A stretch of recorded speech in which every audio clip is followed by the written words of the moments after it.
Hi, I'm Eric Bolling in for Bill O'Reilly. Thanks for watching us tonight. Let's get right to our top story. Donald Trump in the no-spin zone. The Republican presidential nominee joins us now by phone from Orlando. Now, Mr. Trump, I want to first ask you about this soundbite from yesterday that's been getting a ton of attention. ISIS is honoring President Obama. He is the founder of ISIS. He's the founder of ISIS, okay? He's the founder. He founded ISIS. And I would say the co-founder would be crooked Hillary Clinton. And you doubled down on those comments in another interview earlier today. But just a few hours ago, Hillary Clinton suggested you were just repeating Vladimir Putin's talking points. Well, I didn't know about Putin saying anything about it, but everybody knows that, first of all, we should have never, and I've been saying from the beginning, we should have never gone into Iraq. But once we were in, we should have never left the way we left, Eric. We just left it open, and that's when ISIS really came about bigly. And now they're in 28 different countries. The president has been trying to play down ISIS like it's not that big of a deal, like they're not as powerful. We should knock him out. We should knock the hell out of him. He's not willing to do that. As far as I'm concerned, and I'll say it to anybody that wants to listen, he is a founder of ISIS. They must love him. Because without him, you wouldn't have the threat, the horrible situation going on around the world with us. Some people are saying maybe not the founder, but possibly he's an enabler of ISIS, where I think you might get some agreement even on the Democrat side. Well, I'd call him a founder. Look, ISIS could have been knocked out. It could have been knocked out pretty swiftly. The way he got out, we shouldn't have been in Iraq, but we shouldn't have gotten out the way we got out, where he gives a date where he said this is when approximately, and then even in detail when we're leaving. He has been, as a president, a disaster, bad judgment, but really bad judgment. As said by Bernie Sanders, bad judgment is Hillary Clinton. Bernie Sanders said she suffers from bad judgment. She certainly does. You can throw Libya into the puzzle. You can throw plenty of other things into the puzzle. The two of them have been catastrophic for our country. And he is a founder, and she's right there with him. All right. Let's move on to another subject. We have a lot to get to. Hillary Clinton keeps saying that these email scandals are old news, yet we keep getting more and more information as, thanks to FOIA requests, more emails in this latest round tying the Clinton Foundation to her tenure at the State Department, possibly quid pro quo. Your thoughts? Well, the email scandal is such a disaster that if it was anybody else in this country other than her, they'd be in prison a long time ago. She got rid of 33,000 emails. It's unheard of. Who ever heard of that? She talks about a wedding and a yoga class. She got rid of 33,000 emails, and whether they were deleted or clean, the server, the whole thing is corrupt. And frankly, I think anybody else other than her, look at what happened to General Petraeus. Look at what happened to so many other people for doing so much less. Anybody other than her would have been put away a long time ago. You know, and some of these emails are coming through FOIA requests, which take an insane amount of time to get these things released, but also some hacking, some WikiLeaks, whatnot. Do you think there's an October surprise via email for Hillary Clinton?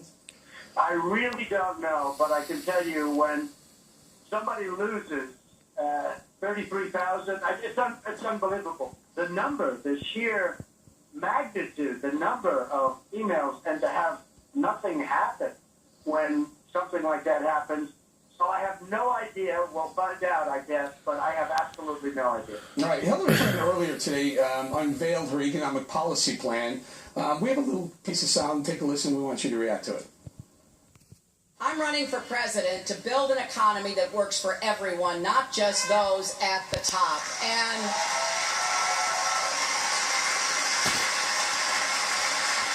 based on what we know from the Trump campaign, he wants America to work for him and his friends at the expense of everyone else. Your thoughts on that? Do you want America to work for you and your friends at the expense of everyone else? Well, it's totally false, as you understand. We're going to create jobs. We're lowering taxes. We're lowering business taxes so that businesses, instead of leaving the country and going to Mexico and every other place you can imagine, they'll stay in the United States and they'll employ more people. We have to lower taxes. Our business taxes and our taxes are the highest in the world. Now, you could say for the major industrialized countries, but most people would say, period, the highest in the world. We have among the highest taxes in the world. We're losing our companies. We're losing our jobs. People are being laid off all over the place. I go through every state. I'm all over. And I look at New York State. I look at the devastation of upstate New York and the devastation that took place in Pennsylvania and Ohio and Michigan. Look what's going on with the car companies building these massive plants in Mexico and laying off people in Michigan. And she doesn't know. I mean, she doesn't know. You just read the Washington Post from 2 days ago, the front page story, what she was going to do for New York, upstate New York, and it's turned into be total devastation. The only one that benefited was her crony friends that made money off it. She was a disaster in terms of jobs for New York State. You know, I read this thing, and it reads like almost like a socialist manifesto. Tax the makers, hand out to the takers. A couple of things. Free college. Expanding Obamacare to a full public option for health care. Assistance to unions. It goes on and on. How in the world is she going to pay for that? Have you looked at her plan yet? Well, you're going to have to double up taxes. People are going to have to pay twice what they're paying right now, and we already have the highest tax. So what she's doing, and it's going to be a terrible plan. It's going to be like Obama, where he used to say you can keep your plan, you can keep your doctor. This is going to be a terrible plan. And it's very simple. You're going to have to pay more than double the taxes you're paying right now with the kind of goodies she's throwing out. So she'll throw out goodies on the table. What she doesn't say is that your taxes are going to be doubled. I think you'll end up having nothing but heartache. Now, we're going to repeal and replace Obamacare. People are going to pay much less money. They're going to pay so much less. They're going to have such a better plan. It's not working. Obamacare is too expensive for people. Look at what's going on with premiums. Premiums are going up 17, 20, 25 in Texas through Blue Cross Blue Shield has gone up almost 50%.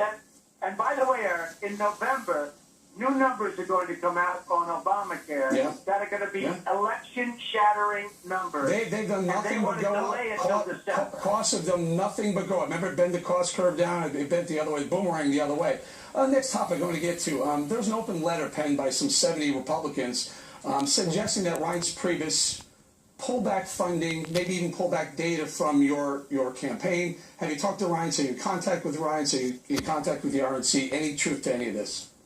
Sure. Well, there's no truth, but I'm the one that's funding. I'm the one that's raising the money. And other people are getting to use the money that I raise. I'm putting up money for my own campaign. And as I did as you know, I funded my own primaries. And I'm putting up money for my own campaign, but I'm raising a lot of money for the Republican Party. And, you know, there's actually, if you think, I mean, sometimes somebody will say, well, we're not going to support Trump. They're not going to support because these are not the people I want. Look at the mess, Eric. Look at the mess our country is in by using these political hacks. I want to get to this. So, have you been in contact? Have you called him? Yes, I have. I spoke to him. He just put out a press release, and he just put out a tweet saying it's untrue. And I mean, if it is true, that's okay too, because all I'll have to do is stop funding the Republican Party. I'm the one raising the money for him. In fact, right now I'm in Orlando. I'm going to a fundraiser for the Republican Party. So if they want to do that, they can save me a lot of time and a lot of energy.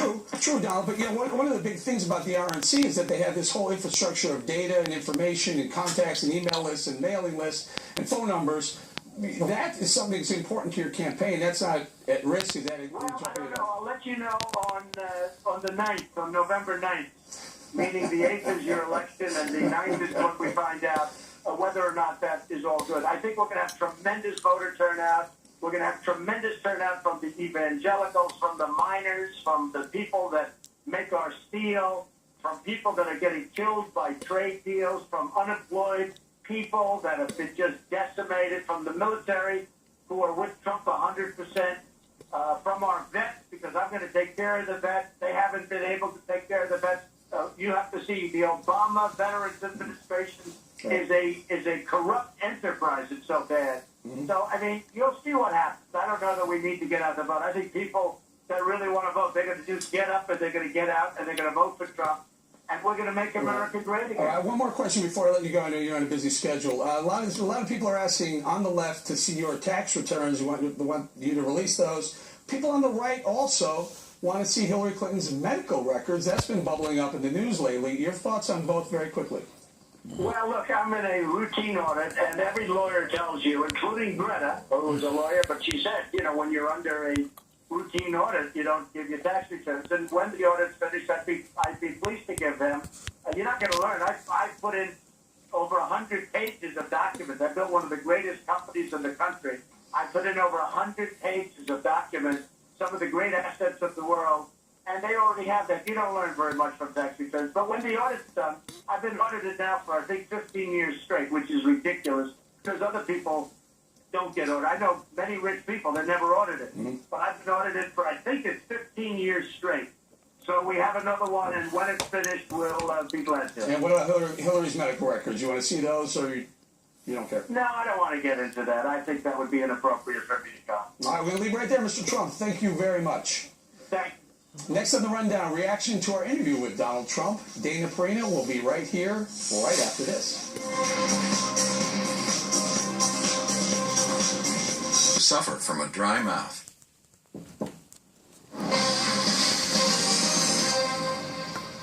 In the Impact segment tonight, reaction to our interview with Donald Trump. Joining us now, Dana Perino, my fellow co-host of The Five. Dana, welcome. Thanks. I really want to kind of drill into this economic plan. And Donald Trump talked about his economic plan.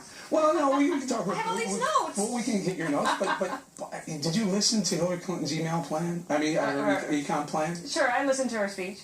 Amazing. I mean, was there the amount of redistribution of wealth in that speech, in that policy plan, is astounding. And they have like stacks and stacks of her policy papers, and if you go there, it's hard. Where some people complain Donald Trump's isn't detailed enough, hers are so detailed. But I thought that it was a little bit of a wash. I mean, she gave the free college piece, I think, is the one that really is interesting to me, especially because, as I understand it, her plan would go up to $125,000 a year for families. That probably isn't helping the poorest people. And there's also a case to be made that the vocational training, that we should maybe focus on that a little bit more, which I think that's where some place that Donald Trump could focus on that would show a little bit of a difference and a willingness to be more fiscally responsible. Very quickly, before we move on to some of the other stuff, I found it very interesting that she really honed in on TPP. I am against TPP. Remember Terry McAuliffe at the DNC saying, no, she's for TPP when she becomes president. They flip-flopped on that. Well, and actually, there is precedent for saying that candidates will often be against trade until they're president, and then they realize that trade is actually beneficial for lots of different reasons, although there are harms, of course, but geopolitical reasons, etc. I think what she was trying to show is that to the Bernie Sanders voters, that she is not going to turn a blind eye to a lame duck TPP vote. So she will be against trade possibly until... All right, let's get to some of those notes. We have a lot of notes. Well, here's just a couple of things. So it's a great opportunity to come on primetime television, especially cable news, for an audience that probably really likes him. But he didn't advance the ball on anything. He didn't break any news. And these are opportunities where you could use to try to wrap up the day and to drive into the next day. And I don't think that we actually learned anything new, except for his point that he said that he doesn't want to see her medical records.